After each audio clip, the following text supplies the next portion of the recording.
بسم اللہ الرحمن الرحیم۔ السلام علیکم ورحمۃ اللہ وبرکاتہ۔ Welcome grade 6۔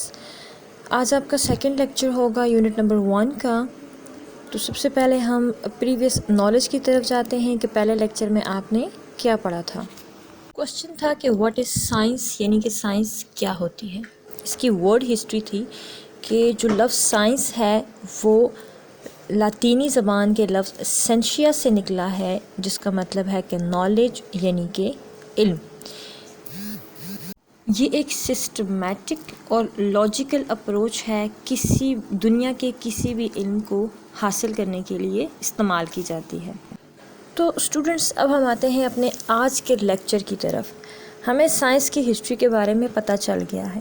اب ہم آگے دیکھتے ہیں کہ جو سائنٹیفک نالج ہے وہ کس چیز پہ ڈیپینڈ کرتا ہے، انحصار کرتا ہے، تو وہ ایویڈنس پہ یعنی کہ ثبوت پہ، شواہد پہ کرتا ہے۔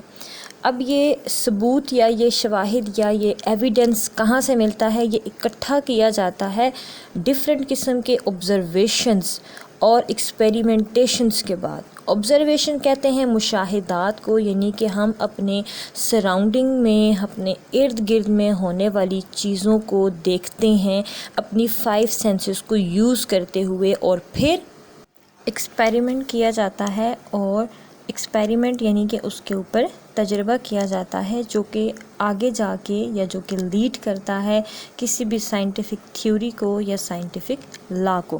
اور اس تمام کام کو کرنے کے لیے ایک پراپر میتھڈ یوز کیا جاتا ہے، سائنٹیفک ریسرچ کے ذریعے پراپر طریقہ کار ہوتا ہے جس کے ذریعے یہ پورا ایکسپیریمنٹ کیا جاتا ہے، جسے ہم کیا کہتے ہیں؟ Scientific method of investigation. آج کے لیکچر میں ہم ان سٹیپس کا صرف ایک اوور ویو لے لیتے ہیں، نیکسٹ لیکچر میں انشاءاللہ ہم ان کو ڈیٹیل سے دیکھ لیں گے۔ سب سے پہلے سٹیپ جو ہے وہ ہے آسکنگ اے کوسچن، یعنی کہ کوئی بھی کوسچن مائنڈ میں آنا، اپنے ارد گرد آبزرویشن کرنے کے بعد وہ کوسچن مائنڈ میں ارائز ہونا کہ یہ کام کیوں ہو رہا ہے، اس کی کیا ریزن ہے، کیا وجہ ہے۔ پھر اس کے بعد نیکسٹ اسٹیپ آتا ہے کہ فارمنگ اے ہائپوتھیسس، یعنی کہ ان کوسچنس کے آنسر سرچ کرنے کے لیے ایک ہائپوتھیسس یعنی کہ مفروضہ بنایا جاتا ہے، اسٹیٹمنٹ بنائی جاتی ہے، اس اسٹیٹمنٹ کو ہم ہائپوتھیسس کہتے ہیں۔ ہائپوتھیسس جو ہے وہ ایک گیس بھی ہو سکتا ہے اور پریڈکشن بھی ہوتی ہے کسی بھی کوسچن کے آنسر کی، یعنی وہ کریکٹ بھی ہو سکتا ہے اور وہ رانگ بھی ہو سکتا ہے، ہم اسے کریکٹ آنسر نہیں کہہ سکتے۔ اس کے بعد تھرڈ سٹیپ آ جاتا ہے ٹیسٹنگ اے ہائپوتھیسس۔ اب اس اپنے ہائپوتھیسس کو، جو کہ ہمارے پاس گیس یا پریڈکشن بھی ہو سکتی ہے، اس کوسچنس کے آنسرز کو ٹیسٹ کیا جاتا ہے کہ آیا وہ درست ہیں کہ نہیں ہیں، اور ان کو ٹیسٹ کیا جاتا ہے تھرو ایکسپیریمنٹیشن، یا ٹھیک ہے، ایکسپیریمنٹیشن یعنی تجربات کے ذریعے۔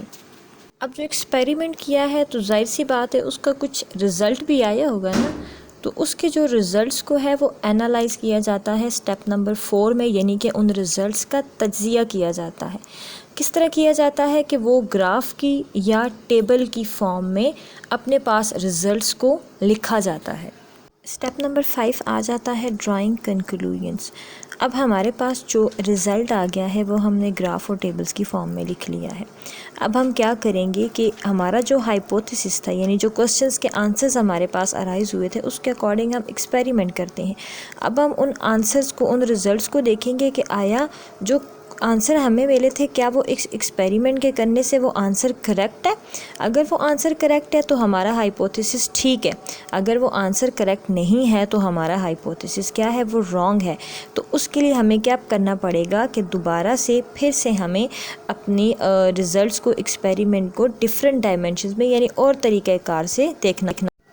تو نیکسٹ اسٹیپ نمبر 6 جو کہ لاسٹ ون اسٹیپ ہے، اس میں وہ ہے کمیونیکیٹنگ رزلٹس، یعنی رزلٹس کو آپس میں کمیونیکیٹ کیا جاتا ہے ایک دوسرے کے ساتھ۔ کیسے کمیونیکیٹ کیا جاتا ہے؟ اگر ایکسپیریمنٹ ہمارا جو ہم پرفارم کرتے ہیں وہ ٹھیک ہوتا ہے تو ہم کیا کرتے ہیں؟ اس کو ریٹن فارم میں باقی سائنٹسٹ کے ساتھ یا باقی لوگوں کے ساتھ کمیونیکیٹ کرتے ہیں، ان کے ساتھ شیئر کرتے ہیں، وہ اس کے اوپر کوسچن ارائز کرتے ہیں۔ اگر کوسچن ارائز کرنے کے بعد بھی سیم ایکسپیریمنٹ کیا جاتا ہے اور سیم آنسر آتا ہے، سیم رزلٹ آتا ہے، تو اس کا مطلب کہ وہ ایکسپیریمنٹ ٹھیک ہے، اور بار بار کرنے کے بعد بھی وہی رزلٹ آنے کے بعد بھی وہ ایک سائنٹیفک لا بن جاتا ہے۔